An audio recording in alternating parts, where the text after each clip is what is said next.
ठुल वेझो ॻोठ शेरवा में जाफ़री बिरादरीअ जी ॿिनि धुरियुनि में झेड़े दौरान औरतुनि समेत 10 ॼणा ज़ख़्मी थी पिया आहिनि। झेड़े दौरान ॿिन्ही धुरियुनि जा औरतुनि समेत 10 ॼणा ज़ख़्मी थी पिया आहिनि, जिन खे अस्पताल मुंतक़िल कयो वियो आहे। ज़ख़्मियुनि में वरियाम जाफ़री, रहमतुल्लाह, सुलेमान, शाहजहान ख़ातून ऐं ॿिया शामिल आहिनि।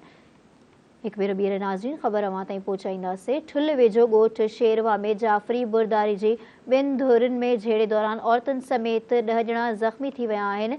इन हवाले सां वधीक तफ़सील वठंदासीं। लाइन ते मौजूद आहे यासिर कंडराणी। जी यासिर, तफ़सीलातनि बाबति आगाह कजो।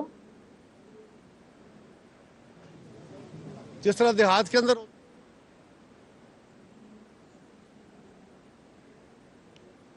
यासिर कंडराणी असां सां लाइन ते मौजूद आहे। जी यासिर, झेड़े बाबति आगाह कंदा।